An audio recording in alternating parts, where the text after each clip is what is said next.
افلا يتدبرون القرآن ام على قلوب اقفالها، تو کیا یہ لوگ قرآن میں غور نہیں کرتے یا دلوں پر قفل لگ رہے ہیں؟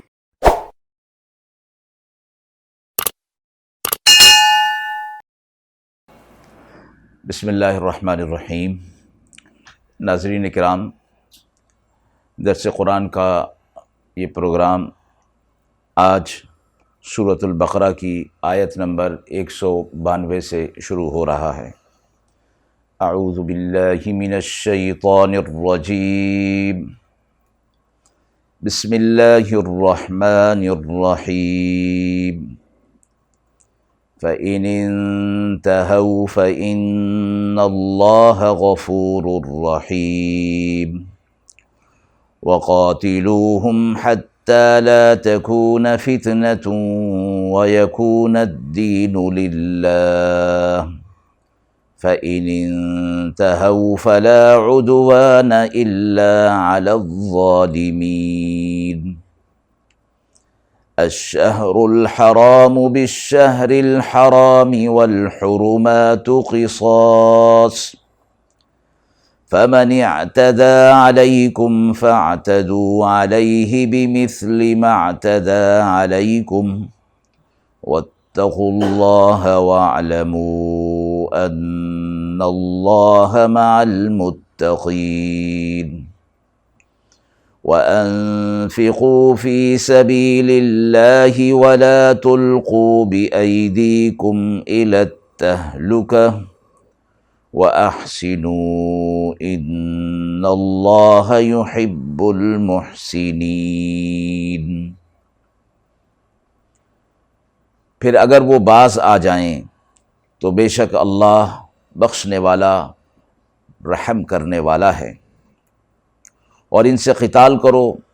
یہاں تک کہ فساد باقی نہ رہے اور دین اللہ ہی کے لیے رہ جائے۔ پھر اگر وہ باز آ جائیں تو کسی پر سختی نہیں مگر جو ناانصافی کرتے ہیں ان پر۔ حرمت والا مہینہ مقابل ہے حرمت والے مہینہ کے، اور ادب رکھنے میں بدلہ ہے۔ پھر تم میں سے جو زیادتی کی جس نے تم پر، تم بھی اس پر زیادتی کرو جیسی اس نے زیادتی کی تم پر، اور اللہ سے ڈرتے رہو اور جانے رہو کہ اللہ متقین کے ساتھ ہے، اور اللہ کی راہ میں خرچ کرو اور اپنی جان کو ہلاکت میں نہ ڈالو، اور نیکی کرو، بے شک اللہ نیکی کرنے والوں کو دوست رکھتا ہے۔ فَإِنِ انتهوا فَإِنَّ اللَّهَ غَفُورٌ رَحِيمٌ۔ آیت مبارکہ کا ربط پچھلی آیت کے ساتھ کہ اہل ایمان کے ساتھ مشرکین قتال کرتے تھے اور اپنے شرک سے بھی باز نہیں آتے تھے، اور اہل اسلام کو دین اسلام پر چلنے سے روکتے تھے اور انہیں پریشان کرتے تھے، تو فرمایا گیا کہ اگر یہ باز آ جائیں اپنے شرک سے، اپنے کفر سے، اور اسلام قبول کر لیں اور مسلمانوں کو پریشان نہ کریں، تو اللہ رب العزت بخشنے والے ہیں، ان پر رحم کرنے والے ہیں۔ اور اگر یہ اسلام قبول نہیں کرتے تو پھر جزیہ دے کر مسلمانوں کے ماتحت آ جائیں، اس کے علاوہ اور کوئی صورت نہیں انہیں چھوڑنے کی یا انہیں معاف کرنے کی۔ اگلی آیت میں فرمایا گیا کہ ان کے ساتھ قتال کرنا ہے کہ جب تک اللہ کا حکم زمین پر قائم نہ ہو جائے اور فتنہ اور فساد ختم نہ ہو جائے، یعنی ان کے کفر و شرک کو اور اہل ایمان کے ساتھ قتال کو اور پریشان کرنے کو فتنہ سے تعبیر فرمایا گیا، اور جب تک یہ فتنہ ختم نہیں ہوگا اہل ایمان کے لیے اسلام پر عمل کرنے کی راہ ہموار نہیں ہوگی، اس لیے فرمایا گیا کہ ان کے ساتھ قتال ہوگا۔ البتہ اگر یہ باز آ جاتے ہیں ان چیزوں سے تو فرمایا ان پر پھر کوئی سختی نہیں کی جائے گی، سختی تو ظلم اور ناانصافی کرنے والوں پر ہوتی ہے،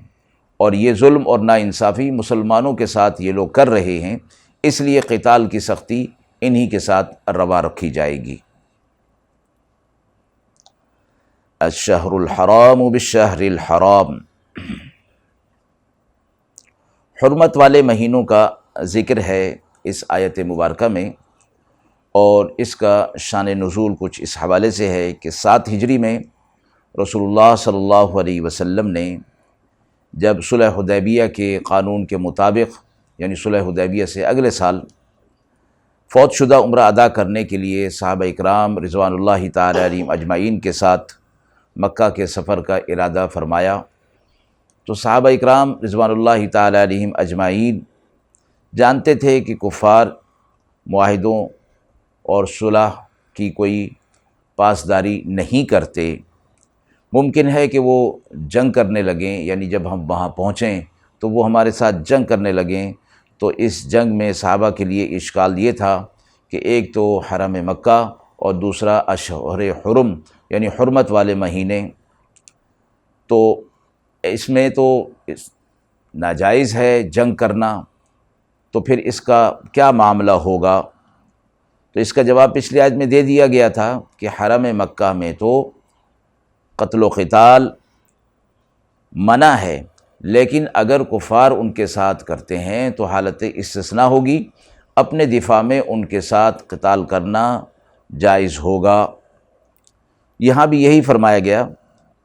کہ کفار حدود حرم میں مسلمانوں سے اگر جنگ کرنے لگیں تو ان کو بھی مدافعات میں، اپنی مدافعات میں جنگ کرنا جائز ہوگا۔ دوسری جو بات تھی اشہر حرم والی، یعنی یہ مہینہ ذی قعدہ کا ہے جو ان 4 مہینوں میں آتا ہے جن کو حرمت والے مہینے کہا جاتا ہے، تو فرما دیا گیا جیسا کہ حرم مکہ میں دفاع کے لیے استثناء تھا، تو اسی طرح اس میں بھی یہ استثناء حاصل رہے گا۔ کافر اگر ہم سے قتال کریں گے تو ہم بھی ان سے دفاعی جنگ لڑیں گے، قتال کریں گے۔ حرمت والے مہینے 4 فرمائے گئے، ذی قعدہ، ذی الحج، محرم اور رجب۔ اسلام سے پہلے زمانہ جاہلیت میں بھی یہ مہینے حرمت والے سمجھے جاتے تھے اور مشرکین بھی اس کی پاسداری کیا کرتے تھے۔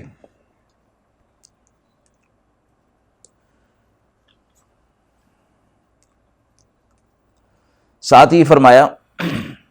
کہ اگر یہ لوگ ان حرمت والے مہینوں میں بھی اور حدود حرم میں بھی تمہارے ساتھ معاملہ کرتے ہیں تو تم بھی ان کے ساتھ وہی معاملہ کرو، جس طرح یہ تم پر زیادتی کرتے ہیں تو اس کے بدلے میں تم بھی ان پر زیادتی کرو۔ تو فرمایا یہاں آیت سے یہ نہیں سمجھنا چاہیے کہ اہل ایمان کو ان پر زیادتی کرنے کا حکم دیا جا رہا ہے، بلکہ فرمایا کہ زیادتی کے بدلے میں جو زیادتی ہوتی ہے وہ اس کو زیادتی کہا نہیں جاتا، بلکہ وہ تو اس کا ایک رد عمل ہوتا ہے اور اس کے بدلے میں وہ ہو رہا ہوتا ہے۔ اگر پہلا معاملہ زیادتی والا نہ ہو تو پھر اس کا رد عمل بھی نہیں ہوگا اور اس کا بدلہ بھی نہیں ہوگا، لیکن اس میں ایک حد جو ہے وہ لگا دی کہ واتقوا اللہ، اللہ کی طرف سے یہ حد ہے کہ اللہ سے ڈرتے رہو۔ یہ زیادتی کے معنی میں نہیں جانی چاہیے اور ان کے ساتھ ظلم نہیں ہونا چاہیے۔ اللہ کی مدد اور نصرت پرہیزگاروں کے ساتھ ہے، اگر وہ اللہ کی ان حدود کو توڑیں گے تو پھر اللہ کی مدد و نصرت ان کے ساتھ نہیں رہے گی۔ وَأَنفِقُوا فِي سَبِيلِ اللَّهِ، اور اللہ کی راہ میں مال خرچ کرو۔ اس میں مسلمانوں پر یہ لازم کیا گیا ہے کہ جہاد کے لیے بقدر ضرورت اپنے اموال میں سے اللہ کی راہ میں خرچ کریں۔ فقہا نے فرمایا ہے کہ مسلمانوں پر زکوٰۃ فرض ہونے کے علاوہ صدقات فرائضہ، دوسرے حقوق جو فرض ہیں، اس کے علاوہ جو دوسرے صدقات ہیں وہ نہ تو فرض ہیں اور نہ دائمی طور پر ہیں، اور نہ ان کے لیے کوئی نصاب ہے اور نہ کوئی مقدار متعین ہے، بلکہ اس کو حالات پر اور ضرورت پر چھوڑ دیا گیا کہ جب جتنی اور جیسی ضرورت ہو اس کا انتظام کرنا تمام مسلمانوں پر فرض کیا گیا ہے، اور اگر ضرورت نہ ہو تو پھر کوئی ضرورت نہیں اس کے خرچ کرنے کی، اور جہاد کا معاملہ بھی انہی معاملات میں سے ہے۔ وَلَا تُلْقُوا بِأَيْدِيكُمْ إِلَى التَّهْلُكَةِ، اور نہ اپنے آپ کو اپنے ہاتھوں سے ہلاکت میں ڈالو۔ اس کے لفظی معنی تو ظاہر ہیں کہ اپنے اختیار سے اپنے آپ کو ہلاکت میں نہ ڈالو، یعنی خود جو ہے اپنے آپ کو ایسا کام کر کے ہلاکت میں نہ ڈالا جائے، اس کی ممانعت ہے۔ اب اس ہلاکت سے یہاں کیا مراد ہے، اس میں حضرات مفسرین کے مختلف اقوال ہیں۔ حضرت ابو ایوب انصاری رضی اللہ تعالی عنہ فرماتے ہیں کہ یہ آیت ہمارے بارے میں نازل ہوئی، یعنی انصار کے بارے میں، اور اس کی تفسیر ہم بخوبی جانتے ہیں کہ جب اللہ تعالیٰ نے اسلام کو غلبہ اور قوت عطا فرما دی تو ہم آپس میں یہ گفتگو کرنے لگے کہ اب جہاد کی ضرورت نہیں رہی، اب ہم اپنے وطن میں رہ کر اپنے مال اور جائیداد کی خبر گیری کریں۔ تو اس پر یہ آیت مبارکہ نازل ہوئی، جس نے یہ بتا دیا کہ ہلاکت سے مراد اس جگہ جہاد کو ترک کرنا ہے۔ تو اس سے ثابت ہو گیا کہ ترک جہاد مسلمانوں کی ہلاکت اور بربادی کا سبب ہے۔ اسی طرح حضرت براء بن عازب رضی اللہ تعالی عنہ نے فرمایا کہ گناہوں کی وجہ سے اللہ کی رحمت اور مغفرت سے مایوس ہو جانا اپنے آپ کو اپنے ہاتھوں سے ہلاکت میں ڈالنا ہے، اس لیے مغفرت سے مایوس ہو جانا حرام ہے۔ وَأَحْسِنُوا، اور نیک کام کرو، اچھے کام کرو، ان اللہ یحب المحسنین، اللہ نیک کام کرنے والوں کو پسند فرماتا ہے۔ اس جملے میں، آیت کے اس جملے میں یہ فرما دیا گیا کہ ہر کام کو اچھے انداز میں کرنا چاہیے، اور کام کو اچھی طرح کرنا جس کو قرآن میں احسان فرمایا گیا ہے۔ یہ دو طرح کا ہے، ایک عبادات میں اور دوسرا معاملات میں۔ عبادت میں احسان کی تفسیر حدیث جبریل علیہ السلام میں خود رسول اللہ صلی اللہ علیہ وسلم نے یہ فرمائی ہے کہ ان تعبد اللہ کأنک تراہ فإن لم یکن یراہ فإنہ یراک، کہ تم اللہ کی عبادت ایسے کرو جیسے تم اللہ کو دیکھ رہے ہو۔ اگر یہ تصور کرنا مشکل ہو تو پھر یہ تصور کرو کہ وہ تمہیں دیکھ رہا ہے، اور یہ تصور کرنا آسان ہے کہ اللہ ہر وقت ہر ایک کو دیکھ رہا ہے۔ اور معاملات اور معاشرت میں احسان کی تفسیر میں آپ صلی اللہ علیہ وسلم نے فرمایا کہ تم لوگوں کے لیے وہی پسند کرو جو اپنے لیے پسند کرتے ہو، اور جس چیز کو تم اپنے لیے برا سمجھتے ہو دوسروں کے لیے بھی اسے برا سمجھو۔ وَأَتِمُّوا الْحَجَّ وَالْعُمْرَةَ لِلَّهِ فَإِنْ أُحْصِرْتُمْ فَمَا اسْتَيْسَرَ مِنَ الْهَدْيِ وَلَا تَحْلِقُوا رُؤُوسَكُمْ حَتَّى يَبْلُغَ الْهَدْيُ مَحِلَّهُ فَمَنْ كَانَ مِنْكُمْ مَرِيضًا أَوْ بِهِ أَذًى مِّن رَّأْسِهِ فَفِدْيَةٌ مِّن صِيَامٍ أَوْ صَدَقَةٍ أَوْ نُسُكٍ فَإِذَا أَمِنْتُمْ فَمَنْ تَمَتَّعَ بِالْعُمْرَةِ إِلَى الْحَجِّ فَمَا اسْتَيْسَرَ مِنَ الْهَدْيِ فَمَنْ لَمْ يَجِدْ فَصِيَامُ 3 أَيَّامٍ فِي الْحَجِّ و7 إِذَا رَجَعْتُمْ تِلْكَ 10 كَامِلَةٌ ذَلِكَ لِمَنْ لَمْ يَكُنْ أَهْلُهُ حَاضِرِ الْمَسْجِدِ الْحَرَامِ وَاتَّقُوا اللَّهَ وَاعْلَمُوا أَنَّ اللَّهَ شَدِيدُ الْعِقَابِ۔ اور حج اور عمرہ اللہ کے لیے پورا کرو، پھر اگر تم روک دیے جاؤ تو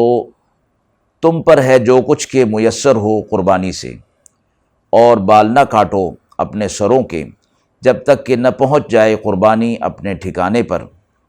پھر جو کوئی تم میں سے بیمار ہو یا اس کو تکلیف ہو سر کی تو فدیہ دے روزے یا خیرات یا قربانی سے۔ پھر جب تمہاری خاطر جمع ہو تو جو کوئی فائدہ اٹھائے عمرہ ملا کر حج کے ساتھ تو اس پر ہے جو کچھ میسر ہو قربانی سے۔ پھر جس کو قربانی نہ ملے تو روزے رکھے 3 دن کے حج کے دنوں میں اور 7 روزے جب لوگ یہ 7 روزے بعد میں یہ 10 روزے پورے ہوئے۔ یہ حکم اس کے لیے ہے جس کے گھر والے نہ رہتے ہوں مسجد حرام کے پاس، اور اللہ سے ڈرتے رہو اور جان لو کہ بے شک اللہ کا عذاب سخت ہے۔ آیت مبارکہ میں حج اور عمرہ کے احکام بیان کیے جا رہے ہیں۔ حج اسلام کے ارکان میں سے، فرائض اسلام میں سے ایک اہم فرض ہے، جس کی تاکید قرآن و حدیث کی بہت سی آیات اور بے شمار احادیث میں آئی ہیں۔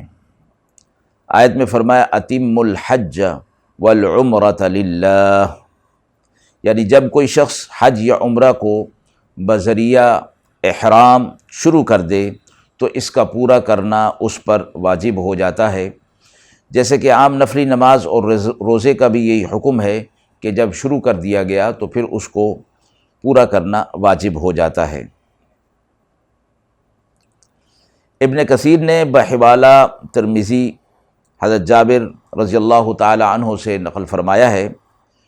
کہ انہوں نے رسول اللہ صلی اللہ علیہ وسلم سے سوال کیا کہ عمرہ واجب ہے؟ تو آپ صلی اللہ علیہ وسلم نے فرمایا واجب تو نہیں، لیکن کر لو تو بہتر اور افضل ہے۔ آیت مذکورہ میں جب یہ بیان ہوا کہ حج یا عمرے کا احرام باندھ لیں تو ان کا پورا کرنا واجب ہو جاتا ہے۔ ایک صورت یہ ہو سکتی ہے کہ اگر احرام باندھنے کے بعد کوئی مجبوری پیش آ جائے اور حج اور عمرہ ادا نہ کر سکیں تو اس کا بیان آیت کے اگلے حصے میں فَإِنْ أُحْصِرْتُمْ سے فرما دیا گیا ہے۔ یہ آیت مبارکہ واقعہ حدیبیہ میں نازل ہوئی، جس میں آپ صلی اللہ علیہ وسلم اور صحابہ اکرام عمرے کا احرام باندھ لیا تھا، اور کفار مکہ نے مکہ میں داخل ہونے سے، عمرہ ادا کرنے سے روک دیا تھا۔ اس پر یہ حکم نازل ہوا کہ احرام کا فدیہ ایک قربانی دینا ہے، بکری، گائے، اونٹ وغیرہ، جس کی آسانی ہو قربانی دے کر احرام کھول دیا جائے۔ مگر ساتھ ہی اگلے جملے میں وَلَا تَحْلِقُوا رُؤُوسَكُمْ یہ بتا دیا کہ احرام کھولنا، جس کی شرعی صورت سل کے بال منڈوانا یا کٹوانا ہوتا ہے، اس وقت تک جائز نہیں جب تک کہ محرم یعنی احرام والا قربانی اپنے موقع پر پہنچ کر اس کی قربانی ذبح نہ ہو جائے۔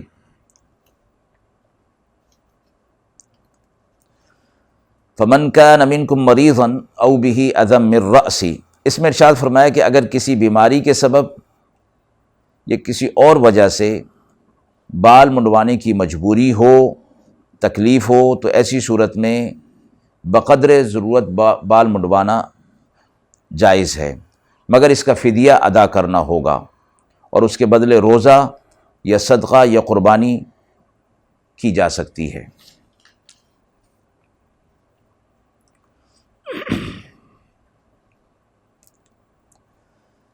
آیت کے اگلے حصے میں یہ فرمایا گیا فَمَن تَمَتَّعَ بِالْعُمْرَةِ إِلَى الْحَجِّ تو جو کوئی فائدہ اٹھائے عمرہ ملا کر حج کے ساتھ، یعنی عمرے کی نیت کر کے پھر اس کے ساتھ حج کو بھی کر لیا جائے۔ اسلام سے پہلے اہل عرب کی جاہلیت کا خیال تھا کہ جب حج کے مہینے شروع ہو جائیں، یعنی ماہ شوال شروع ہو جائے، تو ان ایام میں حج اور عمرے کا جمع کرنا سخت گناہ ہے۔ اس آیت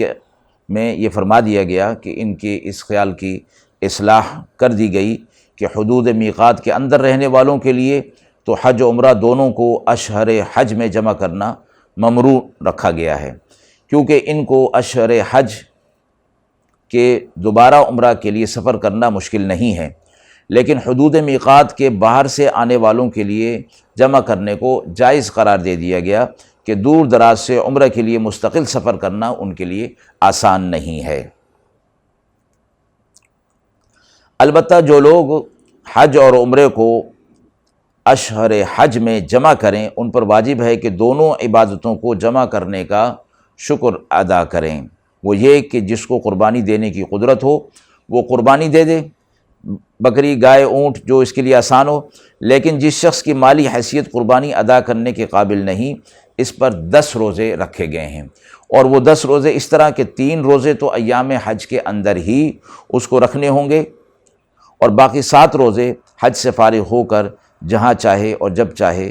اس کو رکھ سکتا ہے اور پورے کر سکتا ہے۔ یہ پورے 10 روزے ہو گئے۔ آخر آیت میں اول یہ حکم دیا گیا کہ تقوی اختیار کریں، جس کے معنی اللہ کے احکامات کی خلاف ورزی سے اپنے آپ کو بچائیں۔ اس کے بعد فرمایا وَاعْلَمُوا أَنَّ اللَّهَ شَدِيدُ الْعِقَابِ، جان لو کہ اللہ کا عذاب سخت ہے جو جان بوجھ کر ان معاملات کے اندر یا دیگر معاملات کے اندر اللہ کی نافرمانی کرے گا، احکامات کی خلاف ورزی کرے گا، تو اللہ کا عذاب اور اس کی پکڑ بھی بہت سخت ہے۔ الحج اشہر معلومات فمن فرض فیہن الحج فلا رفث ولا فسوق ولا جدال فی الحج وما تفعلوا من خیر یعلمہ اللہ وتزودوا فإن خیر الزاد التقوى واتقون یا اولی الالباب لیس علیکم جناح ان تبتغوا فضلا من ربکم فإذا أفضتم من عرفات فاذكروا الله عند المشعر الحرام واذكروه كما هداكم وإن كنتم من قبله لمن الضالين ثم أفيضوا من حيث أفاض الناس واستغفروا الله إن الله غفور رحيم۔ حج کے مہینے معلوم ہیں، پھر جس شخص نے لازم کر لیا ان میں حج تو بے حجاب ہونا عورتوں سے جائز نہیں، اور نہ گناہ کرنا اور نہ جھگڑا کرنا حج کے زمانے میں، اور جو کچھ تم کرتے ہو نیکی اللہ اس کو جانتا ہے، اور زاد راہ لے لیا کرو، بے شک فائدہ زاد راہ کا سوال سے بچنا ہے، اور مجھ سے ڈرتے رہو اے اہل عقل۔ تم پر کوئی گناہ نہیں کہ تم اپنے رب کا فضل تلاش کرو، پھر جب طواف کے لیے لوٹو تو عرفات سے لوٹو تو یاد کرو اللہ کو مشعر حرام کے نزدیک، اور اس کو یاد کرو جس طرح تمہیں سکھایا گیا ہے، اور بے شک تم تھے اس سے پہلے ناواقف۔ پھر طواف کے لیے پھرو جہاں سے سب لوگ پھریں، اور اللہ سے مغفرت چاہو، بے شک اللہ بخشنے والا مہربان ہے۔ الحج اشہر معلومات، فرمایا گیا کہ حج اور عمرہ کے جو مہینے ہیں وہ اللہ رب العزت نے بتا دیے ہیں۔ اشہر شہرن کی جمع ہے جس کے معنی مہینہ ہے۔ پچھلی آیت میں یہ بتایا گیا جو کوئی حج یا عمرے کا احرام باندھ لے تو اس کے لیے ان کو پورا کرنا لازم ہے۔ حج کے لیے مہینے اور اس کے افعال اور اعمال خاص تاریخیں اور اوقات مقرر ہیں، اس لیے اس آیت کے شروع میں یہ بتا دیا کہ حج کا معاملہ عمرہ کی طرح نہیں ہے۔ آگے فرمایا فمن فرض فیہن الحج فلا رفث ولا فسوق ولا جدال فی الحج، اس میں حج کا احرام باندھنے والے کے لیے کچھ آداب بتائے جا رہے ہیں جن سے حالت احرام میں پرہیز کرنا ضروری ہے، وہ 3 چیزیں فرمائی گئیں آیت مبارکہ میں۔ نمبر 1 رفث، نمبر 2 فسوق، اور نمبر 3 جدال۔ رفث ایک لفظ جامع ہے جس میں عورت سے قربت، مباشرت اور اس کے مقدمات ہیں۔ فسوق کے لفظی معنی خروج کے ہیں۔ اصطلاح قرآن میں عدول حکمی اور نافرمانی کو فسوق کہا جاتا ہے، اور جدال کے معنی ایک دوسرے کو بچھاڑنے کے ہیں، اس لیے سخت قسم کے جھگڑے کو جدال کہا جاتا ہے۔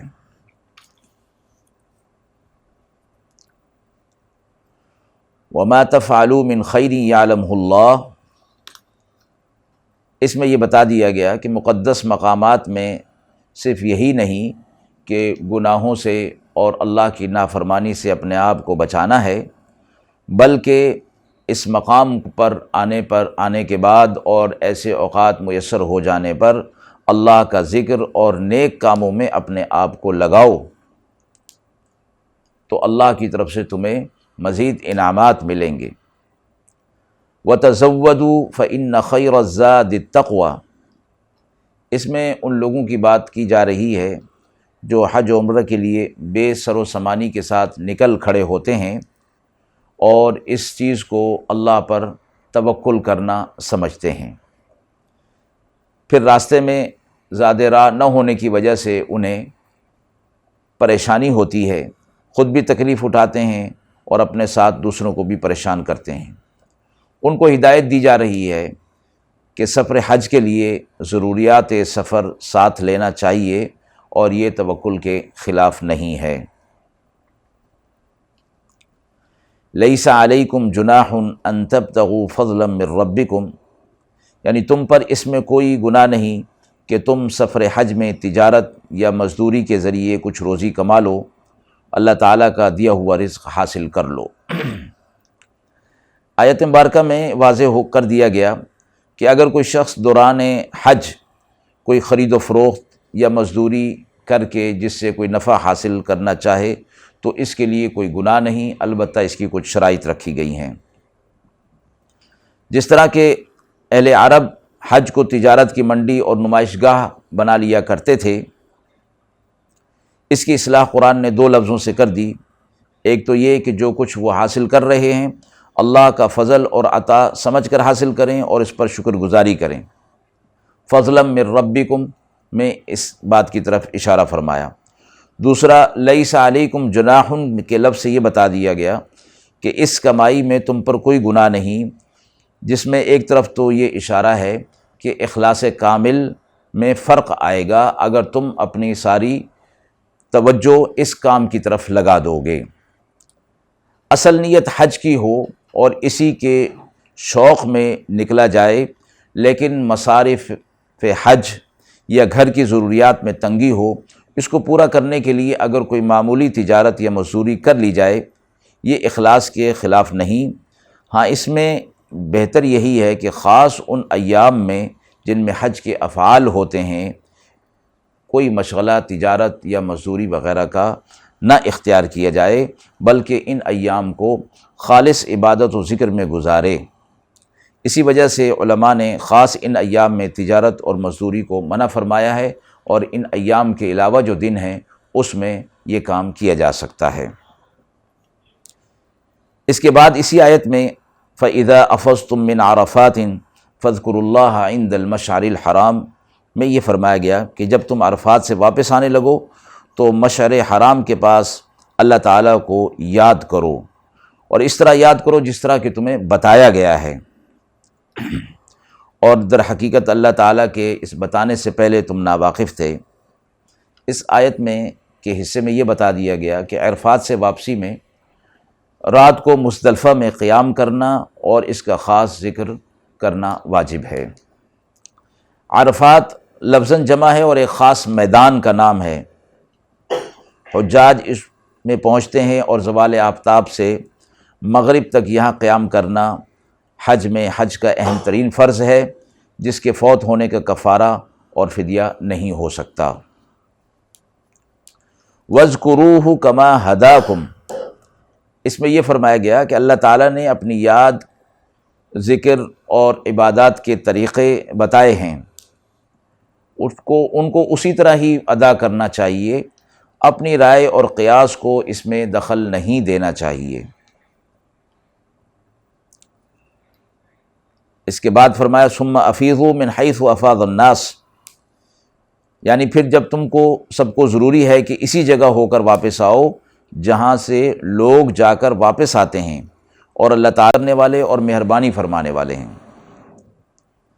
آیت کے اس جملے کا شان نزول یہ ہے کہ قریش عرب جو بیت اللہ کے محافظ اور مجاور ہوا کرتے تھے، اور سارے عرب میں ان کا یہ اقتدار مسلم تھا، ان کی ایک ممتاز حیثیت تھی۔ زمانہ جاہلیت میں وہ اپنی امتیازی شان بنانے کے لیے یہ حرکت کرتے تھے کہ سب لوگ تو عرفات کو جاتے اور وہاں وقوف کر کے واپس آتے، یہ لوگ راستے میں مزدلفہ کے اندر ہی ٹھہر جایا کرتے تھے، اور کہتے تھے کہ ہم چونکہ بیت اللہ اور حرم کے مجاور ہیں، اس لیے حدود حرم سے باہر جانا ہمارے لیے مناسب نہیں ہے۔ وجہ اس حیلہ بہانے کی اپنا فخر اور غرور اور عام لوگوں سے ممتاز ہو کر رہنا تھا۔ اللہ رب العزت نے اس فرمان کے ذریعے ان کی غلط کاری واضح فرما دی،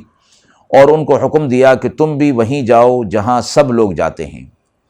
یعنی عرفات میں، اور پھر وہیں سب کے ساتھ واپس آؤ۔ اول تو عام انسانوں سے اپنے آپ کو ممتاز کر کے رکھنا خود ایک متکبرانہ فعل ہے، جس سے پرہیز کرنا ہمیشہ لازم ہے، خصوصاً حج کے ایام میں جہاں لباس، احرام اور دوسری چیزیں یکسانیت کی حامل ہوا کرتی ہیں، وہاں تو یہی سبق دیا جائے گا کہ سب کے ساتھ ہوا جائے، سب انسان برابر ہیں، امیر غریب، عالم جاہل، چھوٹا بڑا، یہاں کوئی امتیاز نہیں۔ اس قرآنی ارشاد سے ایک معاشرت کا ایک اصول بھی